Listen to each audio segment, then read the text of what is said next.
Hello friend, welcome to my YouTube channel, The Future Classes. This is my second lecture on magnetic effect of electric current. Today we will study about electromagnetism. Electromagnetism एक ऐसा physics का branch है जहाँ पे हम ऐसे magnet के बारे में पढ़ते हैं जो इलेक्ट्रिक करंट द्वारा प्रोड्यूस होता है। तो ऐसा मैग्नेट जो इलेक्ट्रिक करंट द्वारा प्रोड्यूस होता है उसे हम कहते हैं इलेक्ट्रोमैग्नेट, ठीक है। और ये इसकी डिस्कवरी हैंस क्रिश्चियन ओरस्टेड ने 1820 में की थी। वह एक एक्सपेरिमेंट कर रहे थे जिसमें एक करंट कैरिंग कंडक्टर को बैटरी से कनेक्ट कराकर उसमें करंट फ्लो करा रहे थे, लेकिन बाय मिस्टेक उस कंडक्टर के पास ये क्या रखे थे, ये कंपास रखे थे, मैग्नेटिक कंपास, ठीक है। तो जब भी करंट फ्लो हो रहा था तो उन्होंने नोटिस किया कि एक कंपास डिफ्लेक्ट हो रहा है, ठीक है। तो मान लीजिए ये कंडक्टर है जिसको नाम दे रहे हैं हम ए और बी, ठीक है। अब इस कंडक्टर को हम एक बैटरी से कनेक्ट करा दे रहे हैं ताकि हमारा करंट फ्लो होने लगे।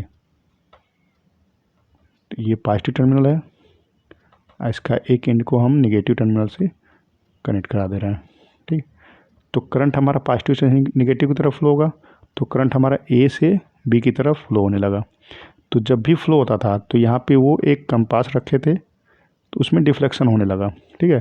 तो पहले मान लीजिए वो इसका हेड इस साइड है, तो जब करंट फ्लो होता था तब इस कंपास के निडल में मूवमेंट आती थी और ये डिफ्लेक्ट होके दूसरे डायरेक्शन में हो जाता था। तो ये तो परमानेंट मैग्नेट से बना होता है, ठीक है। तो ये तभी मूव करेगा जब इसके पास कोई मैग्नेट लेकर आए। तो यहाँ पे तो कोई मैग्नेट था नहीं, ये तो बस करंट कैरिंग कंडक्टर था, ठीक है। तो इसका मतलब उन्होंने ये सोचा कि इस करंट की वजह से ही इसमें डिफ्लेक्शन आ रहा है और इस करंट की वजह से ही हो सकता है इसके चारों तरफ कोई मैग्नेटिक फील्ड जनरेट हो रहा हो, ठीक है। तो इस वजह से इन्होंने एक थ्योरी दी कि जब भी करंट कैरिंग कंडक्टर से कोई करंट फ्लो होगा तो उसके चारों तरफ एक मैग्नेटिक फील्ड जनरेट होगा, ठीक है। तो ऐसे मैग्नेट को हम बोलेंगे इलेक्ट्रोमैग्नेट, ठीक है। तो यहाँ जो ए बी है एक मैग्नेट में कन्वर्ट हो जाता है, जब भी करंट फ्लो होगा तो एक मैग्नेट बन जाएगा और इस मैग्नेट को हम इलेक्ट्रोमैग्नेट बोलेंगे। तो यहाँ ए बी एक इलेक्ट्रोमैग्नेट की तरह बिहेव करेगा, ठीक है। इसी रिसर्च की वजह से कई सारे टेक्नोलॉजी का डिस्कवरी हुआ, जैसे TV, radio, fibre optics, loud speaker, क्योंकि इन सभी इंस्ट्रूमेंट में इलेक्ट्रोमैग्नेट का ही यूज किया जाता है, ठीक है। तो इस वजह से मैग्नेटिक फील्ड स्ट्रेंथ का यूनिट जो है वो ओरेस्टेड रखा गया इन्हीं के टॉपिक पे। हमारा नेक्स्ट टॉपिक है magnetic field pattern produce by current carrying conductor having different shape. अगर हम करंट कैरिंग कंडक्टर का शेप चेंज कर दें तो उसकी वजह से जो मैग्नेटिक फील्ड जनरेट होगा उसका पैटर्न कैसा होगा, उसके बारे में हम इस टॉपिक में पढ़ेंगे, ठीक है। तो पहला हमारा टॉपिक है magnetic field pattern due to straight current carrying conductor. अगर हमारा करंट कैरिंग कंडक्टर हो, हमारा कंडक्टर हो जो हो वो एक स्ट्रेट वायर हो, ठीक ना, उसमें जब करंट फ्लो होगा और उसकी वजह से जो मैग्नेटिक फील्ड जनरेट होगा उसका पैटर्न कैसा होगा, इसमें हम ये देखेंगे, ठीक है। तो पहले हम क्या करेंगे, एक कार्डबोर्ड को हॉरिजॉन्टली हम क्या करेंगे, फिक्स कर देंगे, ठीक है। जैसे ये देखिए, ये कार्डबोर्ड लिए, इसको हम हॉरिजॉन्टल शेप में फिक्स कर दिए, ठीक है। अब इसमें क्या करेंगे, एक होल करेंगे और इस होल से हम क्या करेंगे, अपना स्ट्रेट जो वायर है, स्ट्रेट वायर को हम पास कराएंगे इसमें से, ठीक है। अब इस स्ट्रेट वायर को, स्ट्रेट करंट कंडक्टर को हम क्या करेंगे, नाम दे देंगे ए और इसके एक एंड को नाम दे देंगे हम बी, ठीक है। अब इस ए बी को हम क्या करेंगे, बैटरी से कनेक्ट कर देंगे। मान लीजिए इस ए एंड को हम बैटरी के पॉजिटिव टर्मिनल से कनेक्ट कर दे रहे हैं,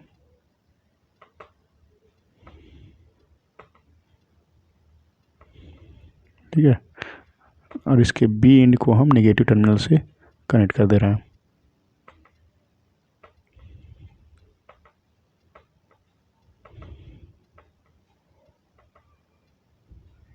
ठीक है। अब हमारा करंट कहाँ से कहाँ तक फ्लो होगा, पॉजिटिव से नेगेटिव की तरफ फ्लो होगा। अब नेक्स्ट क्या करेंगे, हम इस कार्डबोर्ड पे एक कंपास को प्लेस करेंगे, ठीक है। तो जब भी करंट फ्लो होगा इस कंपास में क्या होगा, मूवमेंट होगा, और उस मूवमेंट को हम नोटिस करेंगे कि ये किधर से किधर किस डायरेक्शन में ये मूव कर रहा है।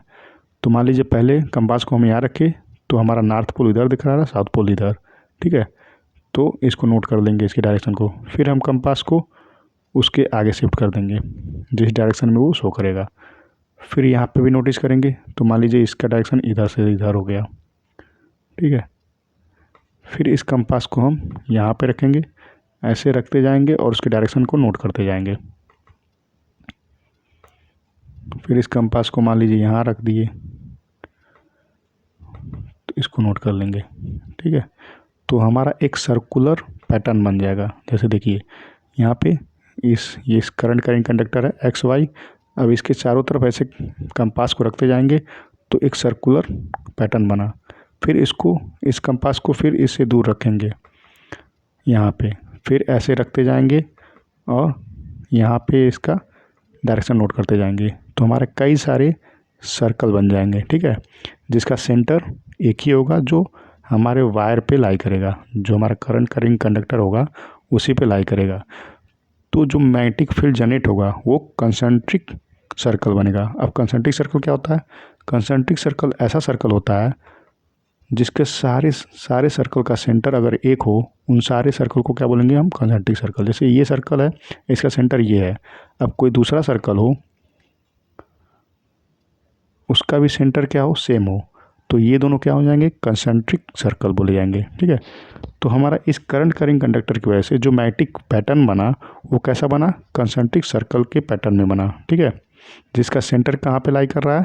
इस स्ट्रेट करंट कैरिंग कंडक्टर पे लाई करेगा, ठीक है। मतलब इसका इन सारे सर्कल का सेंटर कहाँ पे होगा? इस कंडक्टर के लाइन पे होगा, ठीक है। तो जब भी स्ट्रेट करंट कैरिंग कंडक्टर से कोई भी करंट फ्लो होगा तो उसकी वजह से जो भी मैग्नेटिक फील्ड जनरेट होगा उसका पैटर्न कैसा होगा? Concentric circle. अब हम देखते हैं कि जो स्ट्रेट करंट कैरिंग कंडक्टर है उसकी वजह से जो मैग्नेटिक फील्ड जनरेट हुआ है वो किन चीज़ पे डिपेंड करता है? ये मेनली 2 पॉइंट पे डिपेंड करता है। पहला, directly proportional to current passing in wire. इस वायर में करंट जो पास होगा उससे डायरेक्टली प्रोपोर्शनल होगा।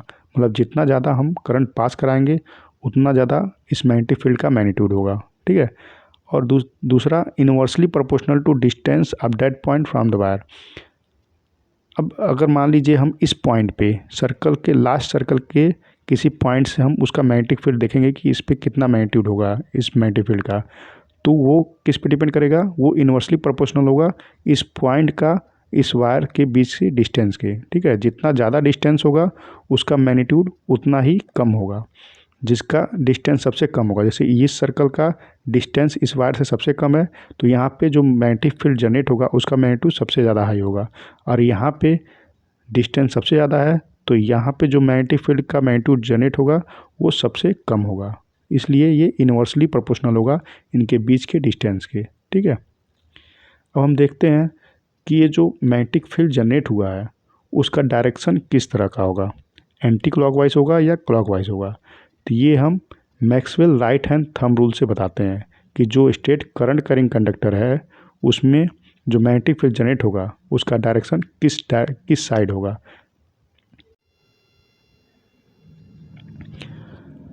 Maxwell right hand thumb rule ये बोलता है कि अगर कोई स्ट्रेट करंट कैरिंग कंडक्टर को हम अपने राइट हैंड से अगर होल्ड करें और हमारा जो थंब हो वो करंट के डायरेक्शन में इंडिकेट कर रहा हो तो हमारे बाकी सारे फिंगर जिस डायरेक्शन में इंसर्कल किए होंगे वह मैग्नेटिक फील्ड का डायरेक्शन शो करेगा, ठीक है। जैसे मान लीजिए एक यह स्ट्रेट करंट कैरिंग कंडक्टर है, ठीक है, जिसमें करंट क्या है ऊपर की तरफ फ्लो हो रहा है, ठीक है। तो अगर हम अपने थंब को ऊपर के डायरेक्शन में रखेंगे, ठीक है, तो हमारा बाकी सारा फिंगर जिस डायरेक्शन में इसको होल्ड करेगा, इसको इंसर्कल करेगा, वो मैग्नेटिक फील्ड का डायरेक्शन शो करेगा, ठीक है। तो ये स्ट्रेट करंट कैरिंग कंडक्टर का में करंट जो है ऊपर की डायरेक्शन फ्लो हो रहा है तो हमारा मैग्नेटिक फील्ड का पैटर्न किस डायरेक्शन में होगा? एंटी क्लॉकवाइज डायरेक्शन में, ठीक है। लेकिन अगर जो करंट कैरिंग कंडक्टर में करंट जो हो वो नीचे की तरफ फ्लो हो तो हमारा थंब भी नीचे की तरफ हो जाएगा, ठीक है। तो हमारा जो बाकी सारे चारों फिंगर हैं वो किस डायरेक्शन में इसको इंसर्कल करेंगे, उसको क्लॉकवाइज डायरेक्शन में, ठीक है ना। तो मैग्नेटिक फील्ड का पैटर्न कैसा बनेगा, क्लॉकवाइज डायरेक्शन में बनेगा, ठीक है। तो अगर करंट नीचे से ऊपर की तरफ फ्लो होगा तो हमेशा magnetic field anti clockwise direction में फ्लो होगा। अगर करंट ऊपर से नीचे की तरफ फ्लो होगा तो मैग्नेटिक फील्ड का जो पैटर्न होगा वो कैसा होगा, क्लॉकवाइज डायरेक्शन में होगा, ठीक है। ये बोलता है Maxwell right hand thumb rule. तो याद रखिएगा, Maxwell right hand thumb rule हमेशा स्ट्रेट करंट कैरिंग कंडक्टर में मैग्नेटिक फील्ड का डायरेक्शन शो करने के लिए यूज किया जाता है, ठीक है। Maxwell right hand thumb rule को हम मैक्सवेल कॉर्क स्क्रू रूल भी कहा जाता है। अगर हम किसी स्क्रू को करंट के डायरेक्शन में इंडिकेट करें तो जिस डायरेक्शन में इस स्क्रू का हेड मूव होगा वो मैग्नेटिक फील्ड का डायरेक्शन शो करेगा, ठीक है। इसलिए Maxwell right hand thumb rule को मैक्सवेल कॉर्क स्क्रू रूल भी कहा जाता है। हमारा नेक्स्ट पॉइंट है magnetic field pattern due to circular loop carrying current. अगर हम अपने करंट कैरिंग कंडक्टर को सर्कुलर लूप में कन्वर्ट कर दें, ठीक है, तो हमारा मैग्नेटिक फील्ड जो जनरेट होगा उसका पैटर्न कैसा होगा उसे हम इस पॉइंट में देखेंगे, ठीक है। तो पहले हम एक कार्डबोर्ड लेंगे, ठीक, उसमें 2 होल कर देंगे और इस एक होल से हम क्या करेंगे, अपने करंट कैरिंग कंडक्टर को निकालेंगे और दूसरे होल से हम उसको इंटर कराएंगे, ठीक है। और दोनों एंड को हम बैटरी के एक पॉजिटिव एंड से और एक नेगेटिव टर्मिनल से हम कनेक्ट कर देंगे। तो हमारा करंट पॉजिटिव टर्मिनल से फ्लो होना स्टार्ट होगा और सर्कल कंप्लीट करके हमारा नेगेटिव टर्मिनल में एंटर हो जाएगा, ठीक है। तो पहले इधर देखिए, एक होल से जो फर्स्ट होल है इसमें हमारा करंट नीचे से ऊपर की तरफ फ्लो होगा, ठीक है। और सेकेंड एंड में हमारा करंट क्या होगा, ऊपर से नीचे के डायरेक्शन में फ्लो होगा। तो हम जैसे Maxwell right hand thumb rule use किए हैं, इसमें भी यूज करके हम ये इसका जो मैग्नेटिक फील्ड पैटर्न बनेगा उसका डायरेक्शन देख सकते हैं, ठीक है। तो पहले हम देखते हैं पहले होल में कैसा मैग्नेटिक फील्ड पैटर्न बनेगा, ठीक। तो हमारा करंट का डायरेक्शन कैसा है, नीचे से ऊपर की तरफ है। तो हमारा मैग्नेटिक फील्ड का पैटर्न कैसा होगा, एंटी क्लॉकवाइज, जैसे हम आगे देखे थे कि जब भी नीचे से ऊपर की तरफ करंट फ्लो होता है तो हमारा मैग्नेटिक फील्ड का पैटर्न कैसा होता है, एंटी क्लॉकवाइज, ठीक है। और अगर करंट जो है ऊपर से नीचे की तरफ फ्लो होता है तो हमारा मैग्नेटिक फील्ड का डायरेक्शन कैसा होता है, क्लॉकवाइज डायरेक्शन, ठीक है। तो इस करंट वायर की वजह से हमारा मैग्नेटिक फील्ड जो जनरेट होगा वो क्लॉकवाइज डायरेक्शन में होगा और इस करंट कैरिंग वायर की वजह से जो मैग्नेटिक फील्ड जनरेट होगा उसका डायरेक्शन कैसा होगा, एंटी क्लॉकवाइज डायरेक्शन। लेकिन इस सर्कुलर लूप के, ये एक सर्कुलर लूप है, इसके बीच में हम जो भी मैग्नेटिक फील्ड जनरेट हो रहा है वो हम देख रहे हैं कि एक ही डायरेक्शन में है, सारा मैग्नेटिक फील्ड नीचे से ऊपर की तरफ जा रहा है, ठीक है। तो इसका मतलब है इसकी वजह से भी जो मैग्नेटिक फील्ड जनरेट हो रहा है और इसकी वजह से भी जो मैग्नेटिक फील्ड जनरेट हो रहा है वो सारे ऐड हो जाएंगे, ठीक है ना। तो इस सर्कुलर लूप की वजह से जो टोटल मैग्नेटिक फील्ड जनरेट होगा वो इंक्रीज होगा, ठीक है, मतलब ऐड होके इंक्रीज हो जाएगा क्योंकि फोर्स एक ही डायरेक्शन में लग रहा है। सारे मैग्नेटिक फील्ड का फोर्स क्या हो रहा है, ऊपर की तरफ लग रहा है एक ही डायरेक्शन में। इसलिए सर्कुलर लूप द्वारा जो भी मैग्नेटिक फील्ड जनरेट होता है वो हमेशा इंक्रीज हो जाता है, ठीक है। अगर एक स्ट्रेट वायर से जो मैग्नेटिक फील्ड जनरेट हो रहा था वो बस इतना ही मैग्नेटिक फील्ड जनरेट होता, लेकिन सर्कुलर लूप की वजह से जो मैग्नेटिक फील्ड जनरेट हो रहा है उसका दोगुना स्टेट जनरेट होगा, ठीक है ना। तो हमेशा जब भी हम उसका शेप चेंज कर देंगे, सर्कुलर वायर में चेंज कर देंगे, तो उसका मैग्नेटिक फील्ड क्या हो जाएगा, इंक्रीज हो जाएगा, ठीक है। और ये भी ध्यान दीजिएगा जो भी मैग्नेटिक फील्ड जनरेट होगा उसका जो मिड पॉइंट होगा हमेशा स्ट्रेट होगा, ठीक है। Strength of magnetic field produce by circular coil carrying current is directly proportional to, अभी इसका जो मैग्नेटिक फील्ड पैटर्न जो जनरेट होगा वो किस चीज़ पे प्रोपोर्शनल होगा वो हम देखते हैं।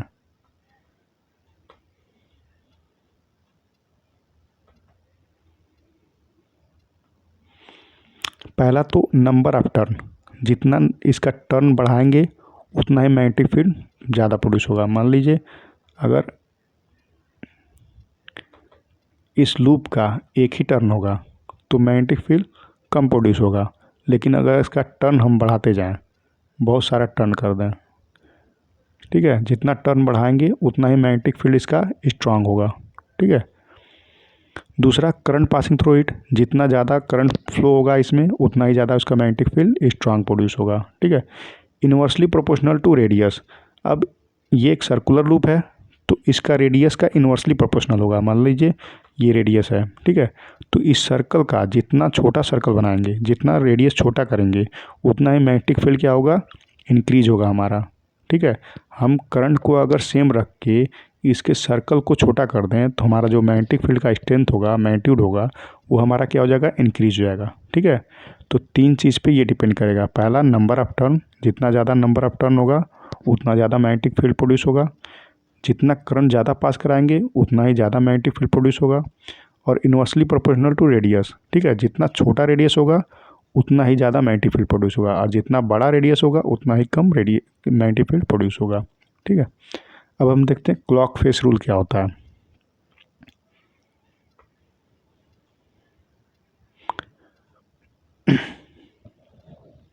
देखिए, क्लॉक फेस रूल ये बोलता है कि अगर सर्कुलर लूप में अगर करंट प्रोड्यूस होगा तो ये सर्कुलर लूप एक डिस्क की तरह बिहेव करेगा। सीडी डिस्क देखे ना, जिसके दो फेस होते हैं। ठीक है। तो ये भी इसके भी दो फेस की तरह बिहेव करेगा। जो फ्रंट वाला फेस होगा वो हो सकता है नॉर्थ की तरफ बिहेव करे और बैक वाला हो सकता है साउथ की तरफ बिहेव करे, या फ्रंट वाला हो सकता है साउथ की तरफ बिहेव करे तो बैक वाला उसका अपोजिट नॉर्थ की तरफ बिहेव करेगा। ठीक है। तो ये डिपेंड किस पे करेगा, ये डिपेंड करेगा उसके डायरेक्शन पे। करंट जो फ्लो हो रहा है करंट के डायरेक्शन पे डिपेंड करेगा कि कौन सा फेस नॉर्थ की तरफ बिहेव करेगा और कौन सा फेस साउथ की तरफ बिहेव करेगा। ठीक है। अगर करंट हमारा एंटी क्लॉकवाइज डायरेक्शन में फ्लो हो रहा है, जैसे यहाँ पे देखिए पॉजिटिव से नेगेटिव की तरफ जाएगा तो ये एंटी क्लॉकवाइज डायरेक्शन में फ्लो होगा। ठीक है। तो करंट जब एंटी क्लॉकवाइज डायरेक्शन में फ्लो होगा तो ये फेस नॉर्थ की तरफ बिहेव करेगा। ठीक है। लेकिन करंट अगर हमारा क्लॉकवाइज डायरेक्शन में फ्लो हो रहा है, देखिए यहाँ पॉजिटिव है इधर नेगेटिव है, तो ये फेस किस तरह बिहेव करेगा, साउथ पोल की तरफ बिहेव करेगा। ठीक है। तो क्लॉक फेस रूल समझ में आया।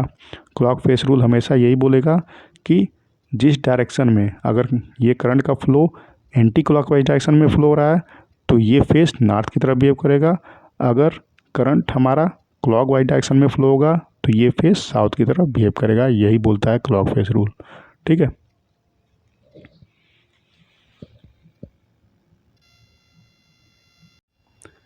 हमारा नेक्स्ट टॉपिक है magnetic field due to solenoid. अब हम देखते हैं कि सोलेनाइड में जो मैग्नेटिक फील्ड जनरेट होगा उसका पैटर्न कैसा होगा। ठीक है। तो पहले हम देख लेते हैं कि लूप, कॉइल और सोलेनाइड में अंतर क्या होता है। तो अगर एक टर्न होगा, ठीक है, हमारा करंट कैरिंग वायर में अगर हम एक सर्कल होगा, ठीक है, तो इसको क्या बोलेंगे हम, लूप। ठीक है। लेकिन अगर इस करंट कैरिंग वायर को हम कई सारे टर्न कर दें, ठीक ना, इसमें इसका नंबर ऑफ टर्न बहुत सारा बढ़ा दें तो ये किस में कन्वर्ट हो जाएगा, ये कन्वर्ट हो जाएगा कॉइल में। ठीक ना। तो जितना ज़्यादा नंबर ऑफ टर्न होगा उतना ही ज़्यादा इसमें मैग्नेटिक फील्ड प्रोड्यूस होगा। ठीक है। तो इसे बोलेंगे हम कॉइल। ठीक है। तो एक सर्कल होगा तो लूप, कई सारे सर्कल होंगे तो कॉइल। ठीक है। लेकिन अगर अपने कॉइल के लेंथ बढ़ा दें, मतलब इसको जो सर्कल कर रहे हैं वो हम थोड़े दूर दूर पे सर्कल करें, ठीक है, ऐसे। ठीक है।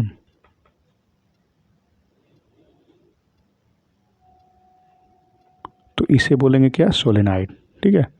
तो कॉइल और सोलेनाइड में ये अंतर है कि जो कॉइल होता है उसका जो डायमीटर होता है वो बड़ा होता है और उसका जो विड्थ होता है, ठीक ना, वो क्या होता है, छोटा होता है। लेकिन सोलेनाइड में जो डायमीटर होता है वो छोटा होता है लेकिन उसका जो विड्थ होता है या लेंथ कहें वो क्या होता है, वो बड़ा होता है। तो ये लिखा है, देखिए, length of solenoid is much greater than its diameter.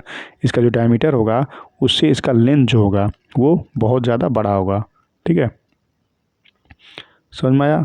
Loop, coil और सोलेनाइड में अंतर, एक सर्कल होगा तो उसे लूप बोलेंगे, कई सारे सर्कल होंगे तो उसे क्या बोलेंगे, कॉइल। और इस कॉइल का लेंथ अगर इंक्रीज कर दिया जाए तो ये किस में कन्वर्ट हो जाएगा, सोलेनाइड में। ठीक है।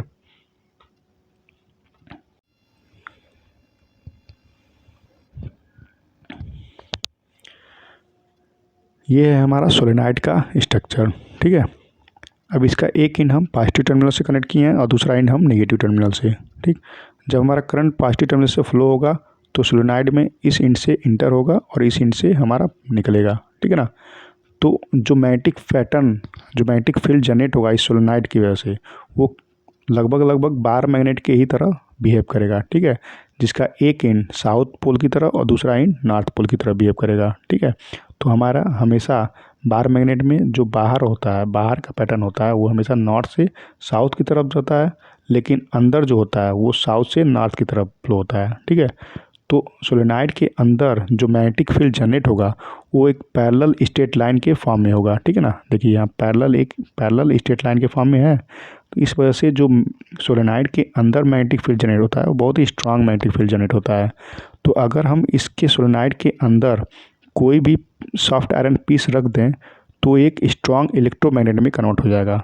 ठीक है, तो इसलिए सोलेनॉइड का हम किस में यूज़ करते हैं, मैग्नेटाइज करने में यूज़ करते हैं, ताकि किसी को मैग्नेट में कन्वर्ट करना हो तो हम इसके सोलेनॉइड के बीच में रख देते हैं तो वो किस में कन्वर्ट हो जाता है, एक स्ट्रांग इलेक्ट्रोमैग्नेट में कन्वर्ट हो जाता है। तो ये ध्यान दीजिएगा, हमेशा अधिकतर हम इस सोलेनॉइड के अंदर हम सॉफ्ट आयरन का ही पीस रखते हैं, क्योंकि उसका मैग्नेटिक पावर जो होता है, मैग्नेटिक नेचर जो होता है बहुत ही स्ट्रांग होता है। ठीक है, तो जब तक हम स्विच ऑन करेंगे तब ये इलेक्ट्रोमैग्नेट में कन्वर्ट हो जाएगा, और जब हम स्विच ऑफ करेंगे तो ये इसका इलेक्ट्रोमैग्नेट का पावर ख़त्म हो जाएगा। ठीक है, तो जो इलेक्ट्रोमैग्नेट में कन्वर्ट हुआ है ये इसका स्ट्रेंथ किस किस चीज़ पे डिपेंड करेगा, पहला तो नंबर ऑफ़ टर्न पे डिपेंड करेगा, जितना नंबर ऑफ़ टर्न होगा। ठीक है जितना ज़्यादा हम इसका टर्न बढ़ाएंगे उतना ही ज़्यादा इसमें इलेक्ट्रोमैग्नेटिक जो पावर जनरेट होगा वो उतना ही ज़्यादा होगा। ठीक है, और दूसरा किस पे डिपेंड करेगा, the strength of current in solenoid, जितना हम इसका करंट का स्ट्रेंथ बढ़ाएंगे उतना ही ज़्यादा उसमें इलेक्ट्रोमैग्नेटिक पावर जनरेट होगा। ठीक है, तीसरा किस पे डिपेंड करेगा, nature of core material use in making solenoid, इसके बीच में जो कोर मटेरियल यूज करेंगे उसके नेचर पर डिपेंड करेगा। अगर सॉफ्ट आयरन का कोर होगा तो उसका इलेक्ट्रोमैग्नेट जो बनेगा वो बहुत ज़्यादा स्ट्रांग होगा, लेकिन स्टील का या किसी और चीज़ का यूज़ करेंगे तो उसका इलेक्ट्रोमैग्नेट जो कन्वर्ट होगा वो कम होगा, वो वीकर होगा आयरन की अपेक्षा। ठीक है, तो तीन चीज़ पे डिपेंड करता है, number of turn, magnitude of current passing through solenoid and nature of material, core material use between a solenoid. ठीक है ना, याद रखिएगा। अब इलेक्ट्रोमैग्नेट क्या होता है, अभी तक हम इलेक्ट्रोमैग्नेट ही पढ़े हैं कि ऐसे मैग्नेट जो करंट के द्वारा प्रोड्यूस हो उसे इलेक्ट्रोमैग्नेट कहते हैं। ठीक है, तो ये इलेक्ट्रोमैग्नेट कब बहुत ज़्यादा स्ट्रांग होगा, जब सॉफ्ट आयरन कोर पे, मान लीजिए ये सॉफ्ट आयरन कोर है, सॉरी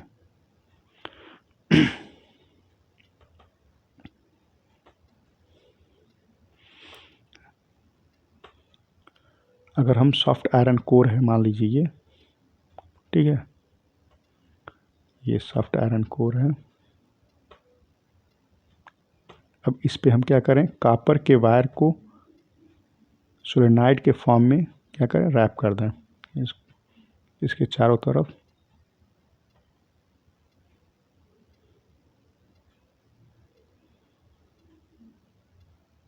ठीक है, और इस सोलेनॉइड को हम जब करंट से पास कराएंगे तो ये जो मैग्नेट बनेगा उसे बोलेंगे हम क्या, इलेक्ट्रोमैग्नेट। ठीक है, तो इस मैग्नेट का जो मैग्नेटिक पावर होगा बहुत ही स्ट्रांग होगा। ठीक है, और जब चाहेंगे तब हम इसका यूज कर सकते हैं। अगर मान लीजिए हमको मैग्नेट का ज़रूरत है तो हम इससे करंट पास कराएंगे तो ये मैग्नेट में कन्वर्ट हो जाएगा, लेकिन जब हमको मैग्नेट की आवश्यकता नहीं होगी तो हम इसमें स्विच ऑफ कर देंगे, तब ये इलेक्ट्रोमैग्नेटिक पावर इसमें ख़त्म हो जाएगा। ठीक है, तो an electromagnet is a magnet consist of long coil of insulated copper wire wrapped around a soft iron core. इस सॉफ्ट आयरन कोर के अराउंड क्या करेंगे, हम एक कॉपर वायर को क्या करेंगे, रैप कर देंगे। ठीक है, that is magnetize when electric current is pass through the coil, जब इलेक्ट्रिक करंट इस कॉयल के थ्रू पास होगा तब ये क्या हो जाएगा, मैग्नेटाइज हो जाएगा, और इसी मैग्नेट को हम क्या बोलेंगे, इलेक्ट्रोमैग्नेट बोलेंगे। ठीक है, तो ये एक चीज़ नोट कीजिएगा कि core of electromagnet must be of soft iron because soft iron lose all the it's magnetism when current in A coil is switch off. हम हमेशा सॉफ्ट आयरन का इसलिए यूज़ करते हैं, पहली बात तो जो इलेक्ट्रोमैग्नेट बनेगा वो बहुत स्ट्रांग बनेगा, दूसरी बात अगर स्विच ऑफ कर देंगे तो उसका जो मैग्नेटिज्म होगा वो ख़त्म हो जाएगा, जब भी करंट हम स्विच ऑफ करेंगे।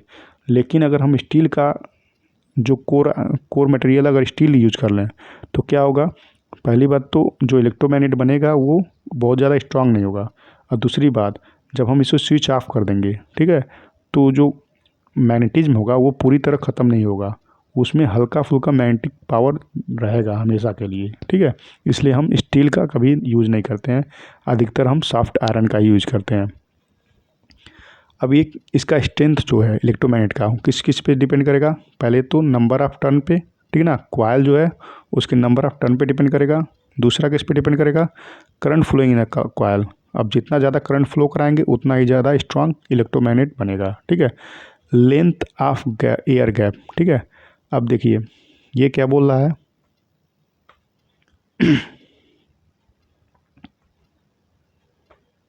ये जो हम लोग सॉफ्ट आयरन कोर यूज करेंगे वो किस में कन्वर्ट हो जाएगा, बार मैग्नेट की तरह ही बिहेव करेगा, क्योंकि सोलेनॉइड के अंदर ही यूज कर रहे हैं।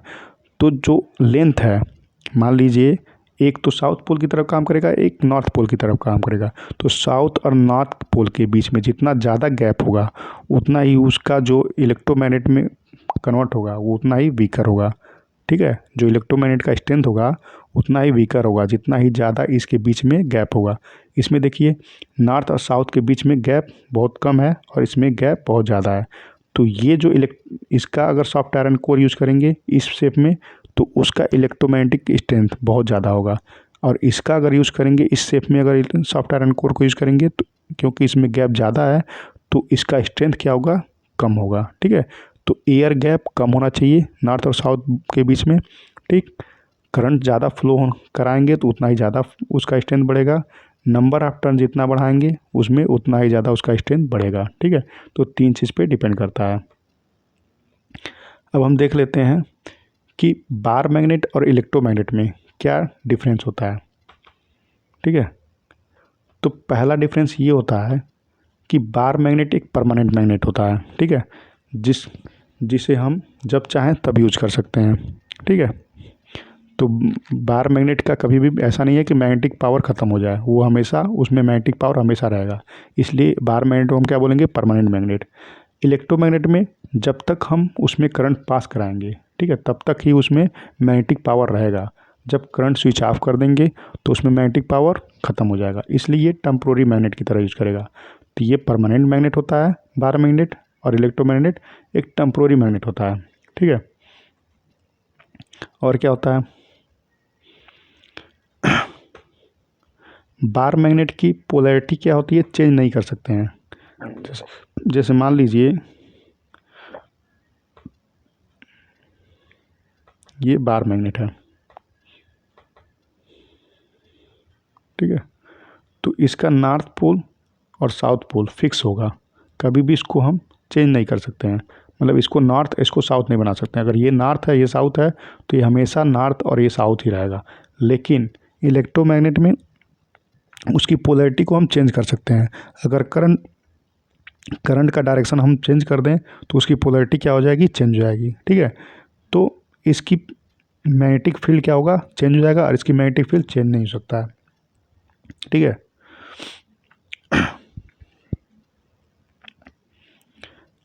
इसका सिस्टम क्या होता है, ये फेरोमैग्नेटिक मटेरियल होता है, जो बार मैग्नेट होता है वो फेरोमैग्नेटिक मटेरियल का ही बना सकते हैं, ठीक है।